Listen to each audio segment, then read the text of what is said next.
Hi, my name is Zach Jensen, and today I will be presenting on the Giving Voice to Values case titled Bennie and the Jets. And this is from Chapter 3. Okay, so the story here and what's happening to Bennie is that he's an accounting manager at the division level at Jet Energy. This company provides electricity to millions of people in the southern states. It's regulated by the state of North Carolina, and it's only allowed a maximum rate of return on operating income of 12.5%. Okay, and so while Bennie's been doing his job, he's found out that Jet Energy has been, it hasn't been counting insurance rebates as part of operating income, and up to $30 million of rebates at a time. This, along with other accounting irregularities, has showed that the rate of return has been less than 12.5%, when in fact it really hasn't been. And so consumers have been getting charged too much for their utilities. And so he knows that this is wrong. He doesn't know what he can do with this information, though. And so that's what we'll be discussing in this presentation, is who he can talk to and how he can get this dilemma resolved. The first question that we're going to talk about is what I would recommend that Bennie do to help get this resolved.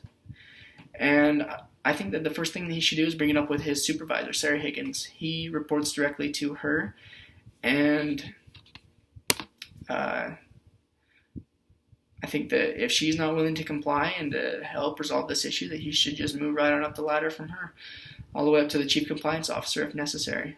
And then if management isn't really compliant very well, then I think it's his duty to take it to the regulating agency and blow the whistle on these people, on management. It's his responsibility. If he found it, then I think that he has a responsibility to take it to the proper authorities.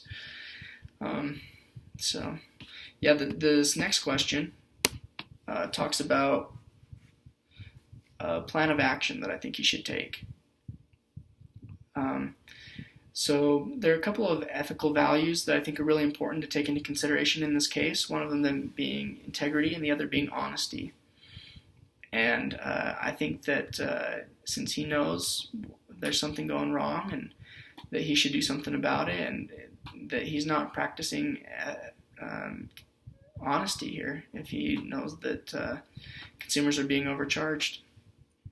There's one test that I think that he could do to help make sure that he wants to follow through with his actions, and it's if his actions were published on the front page of the newspaper, would he be embarrassed? And I think that if the public found out that he knew about this fraud that was occurring and he didn't do anything about it, then I think he would be embarrassed. And so for that reason, I think that he should comply, or that he should try and get this dilemma taken care of. One rationalization that management might have is that it's a refund. It's not really revenue, so it shouldn't be counted into operating income, or that the state shouldn't be regulating operating income or their rate of return because it is a private company. Some counter arguments might be is that the company Jet Energy, they knew what they were getting into when they signed up and when they started doing business there in the state. Also, that utilities companies, they have some monopoly power, and so they need the state. Consumers need the state to protect them. So a lever that Bennie can use in his favor is that there are protections for whistleblowers, legal protections. So if he plays his card right, then he won't get in trouble, but management will. And so that might motivate management to comply with some changes that need to be made. My final advice for Bennie is to just do all that you can to resolve this issue and don't give up. We can learn from Betty Vincent at WorldCom. She went to her supervisors when she saw this, unethical behavior at WorldCom, and they just pressured her to keep doing it. Well, it ended up costing the stockholders millions of dollars, and her and management actually ended up serving jail time for their actions. And so my final advice is just to do what you know is right, even though there might be some repercussions. And that's my presentation. Thank you.